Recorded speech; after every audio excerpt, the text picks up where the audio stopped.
a deliberate attempt to undermine the government's effort to maintain peace. Guazov, however, stressed that the removal of the emir is not merely a symbolic gesture but a necessary step toward ensuring that the governance of Kano remains stable and just.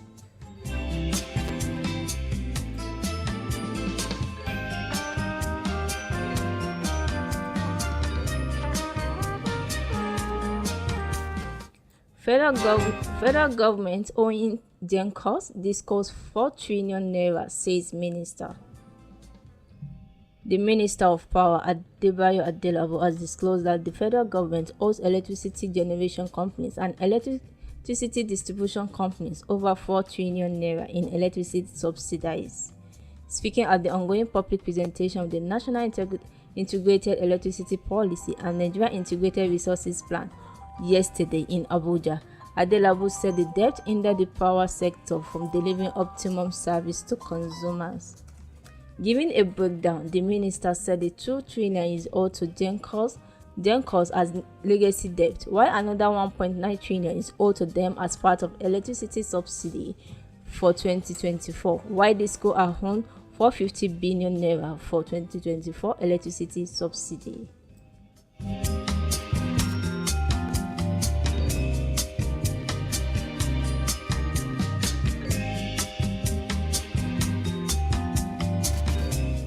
And on Punch, Natasha threatened to expose Akpabio as group petition Senate. The Senate representing Kogi Central, Natasha Akpoti-Uduaghan, has vowed to expose the leadership style of Senate President Godwin Akpabio. Her declaration comes after she was referred to the Senate Ethics and Disciplinary Committee following a confrontation with Akpabio over a seating arrangement dispute. Akpoti-Uduaghan stated that she was ready to appear before the committee but insisted that the proceedings should be open to the public rather than conducted behind the closed doors.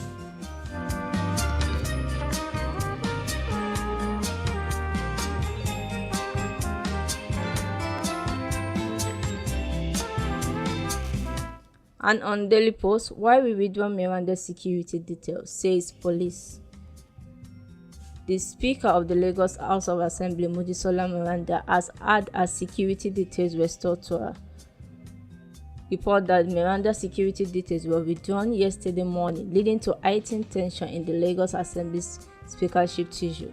But during a briefing hours after the move, the Lagos State Commissioner of Police, Moshood Jimoh, cited personal audit as the reason for the withdrawal.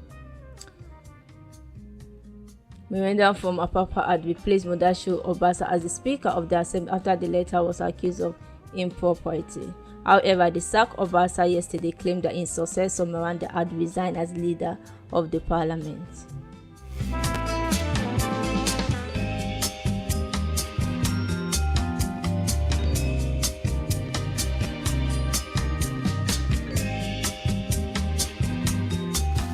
On Daily Post, NANS condemned abduction of 4 female students in Makurdi, demands urgent action.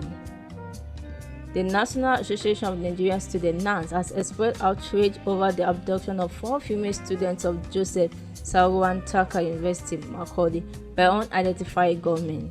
In a statement issued by International Public Relations Officer Ambassador Mimido Joy Gundu, NANS described the incident as a glaring failure of Nigerian security system, leaving students vulnerable to attack. The association strongly condemned the abduction and called on federal government under President Bola Ahmed Tinubu to take immediate and decisive action to safeguard students across the country.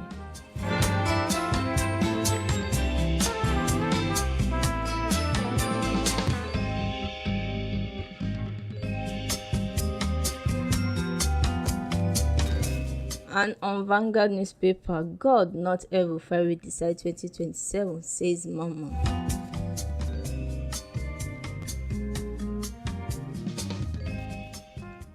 The Commissioner for Local Government and Chieftaincy Affairs in Kaduna State, Alhaji Sadiq Mohammed Lagos, has said that former Governor Nasir El-Rufai cannot decide on what will happen in 2027, but only God can decide. He also decreed El-Rufai comments against President Bola Ahmed Tinubu and Governor Obasanjo of Kaduna State, stating that God will decide who will win the governorship election and presidential election in 2027. One man Lagos spoke in an interview with newsmen, even as Kaduna 225 councillors in Kaduna State endorsed President Tinubu and Governor Obasani for a second term in 2027.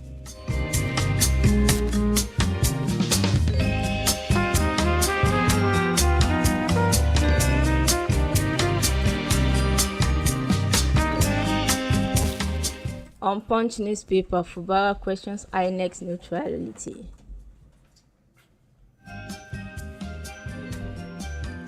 Governor Similayi Fubara of Rivers State has expressed doubt about the neutrality of the Independent and National Electoral Commission under the leadership of Professor Mahmood Yakubu, citing the Commission's failure to enforce constitutional provisions on political defections.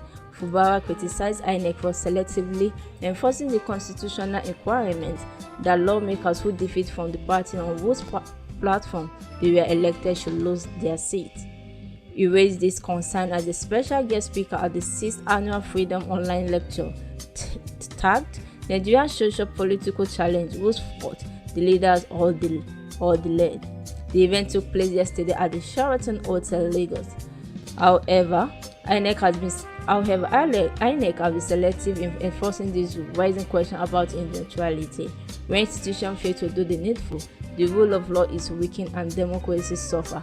Fubara stated to his representative, former Rivers State Deputy Governor Tale Ukuru.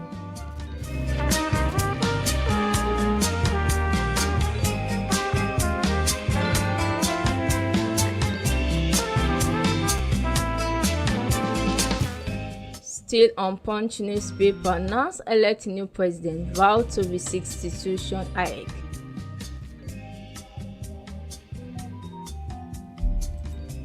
Olusola Oladoja, a student of the University of Jos, has been elected as the new president of the National Association of Nigerian Students. Oladoja emerged victorious in the election conducted during the NAS National Convention, which began on Sunday with the arrival of delegates, a stakeholders meeting, and a candidate screening. The process culminated in voting that extended into a late Wednesday. Speaking at a World Press Conference in Abuja yesterday, Oladoja, flanked by other newly elected executive officers, pledged to resist arbitrary institution IFE in tertiary institutions across the country.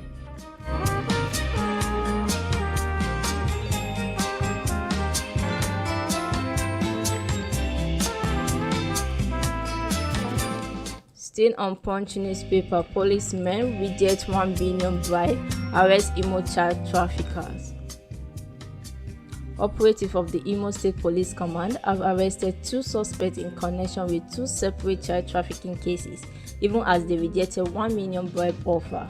The spokesperson for the Imo State Police Command, DSP Eri Okoye, made the disclosures in the press statement yesterday.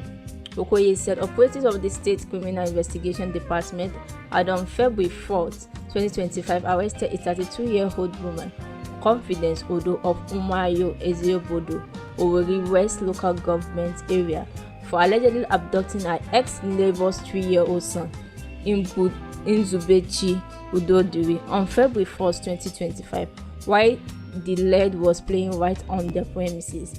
However, the boy has been rescued and reunited with his parents. In another development, operative on the highway during a routine stop of bus along the Owerri-Aba Expressway apprehended a 45-year-old woman, Eze Chika of Obiokwara, Ulonoma Idelto North local government area, found with a suspected stolen 4-year-old child. Though she claimed the child was hers, she later admitted to purchasing the child from the suspected child trafficking syndicate in Aba for 1.8 million naira.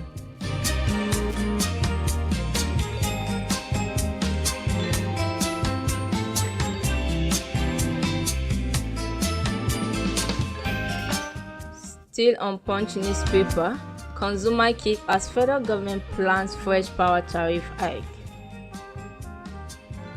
In its bid to enhance the liquidity of the Nigerian electricity supply industry, the federal government has said it is considering plans to regularize the electricity tariff to address disparities in the current billing system for customers outside the Band A category.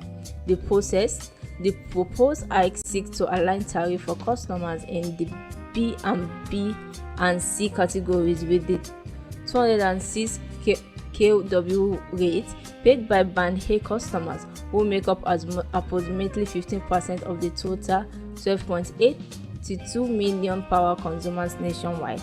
However, this plan by the government was opposed by power consumers and members of the organized private sector, who wondered why the government had continued to hike the cost of commodity in various sectors of the economy.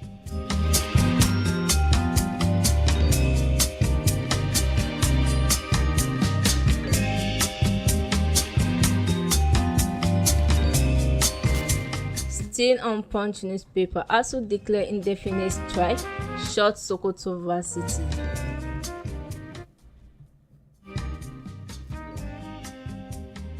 The Academic Staff Union of University, Sokoto State University Branch, has declared a total comprehensive and indefinite strike beginning from Wednesday. The union said the failure of the university administration, governing council and the state government to address lingering issues it raised were the reason for the strike. It promised comprehensive enforcement, stating that the strike would shut down all activities in the institution.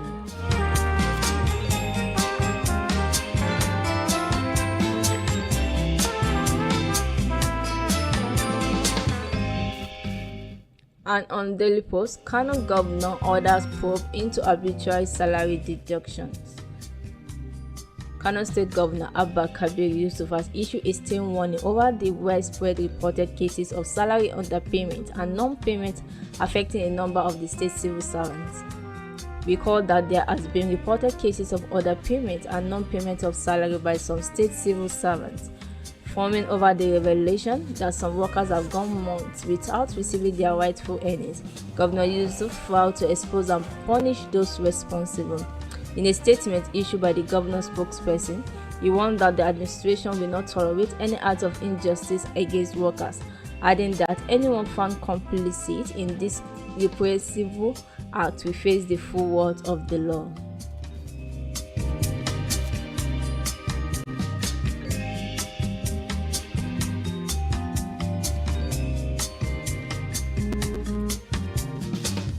On Daily Post, Okpebholo restores 100 million naira monthly subvention to Edo State Varsity. Edo State Governor Monday Okpebholo yesterday announced the restoration of 100 million monthly subvention to Edo State University, Yahoo. Newsmen gathered that Governor Okpebholo said the monthly subvention was earlier withdrawn by the immediate past administration of Mr. Godwin Obasaki.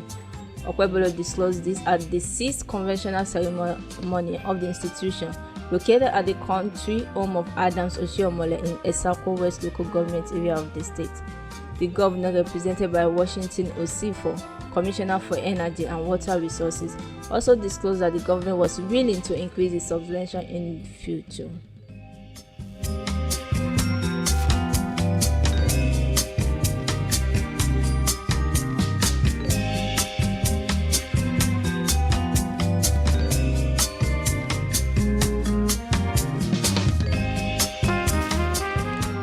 And on Daily Post, Atiku slammed Tinubu over silence on Lagos Assembly crisis. Former Vice President Atiku Abubakar has criticized President Bola Tinubu for his silence on the ongoing crisis in the Lagos State House of Assembly, calling it a tacit endorsement of anti-democratic tactics. In a statement issued yesterday by his media head, Paul Ibe, Atiku condemned what he described as backdoor tactics and the use of state-backed security forces to reverse the removal of former Speaker Mudashiru Obasa, despite his outtname by most lawmakers. Recalled that Obasa had earlier stormed the Lagos Assembly complex, insisting he remained Speaker, despite opposition from most members of the chamber. Atiku argued that Tinubu's refusal to intervene raises concern about his commitment to democratic principle, especially in light of recent allegations by former Kaduna State Governor Nasir El-Rufai that Tinubu engaged in selective political control.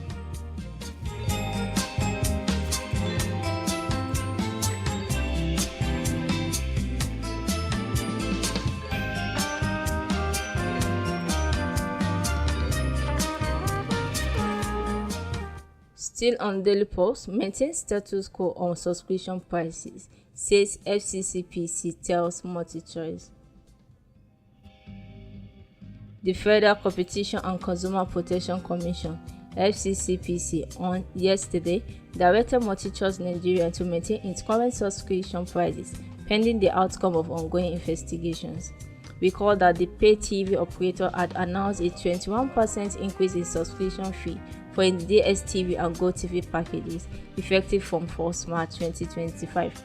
However, on Tuesday, FCPC vowed to investigate the price hike, summoning the company leadership to explain the circumstances behind the proposed increase.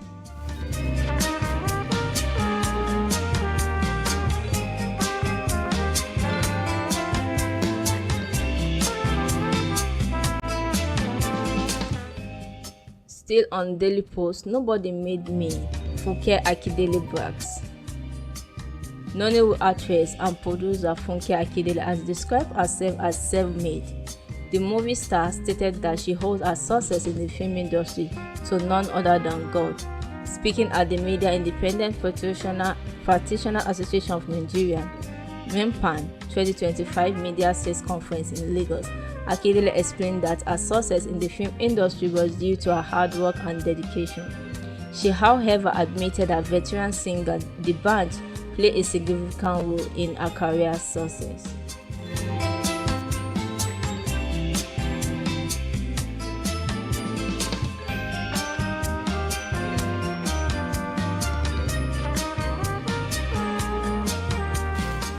And on The Nation, telecom tariff hike necessary to save jobs, says Tijani.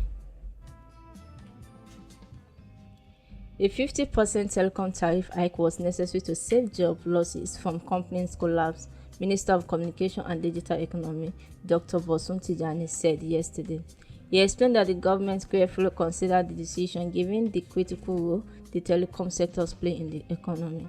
The minister noted that the sector, including its entire value chain, employed nearly 500,000 Nigerians, making it a significant contributor to national development. Speaking with reporters at the State House in Abuja, Tijani said if he chooses not to allow the increase in tariff, we should be at the risk of losing jobs, as some of these companies could pack up, and when you weigh that, it's also not the best thing for the economy. He noted that the tariff increase request had been pending before the current administration, but that President Bola Ahmed Tinubu insisted on a thorough evaluation.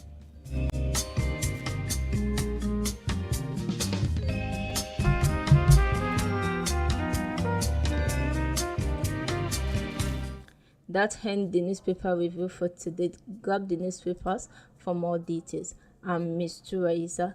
Thanks for listening. Juma Mubarak and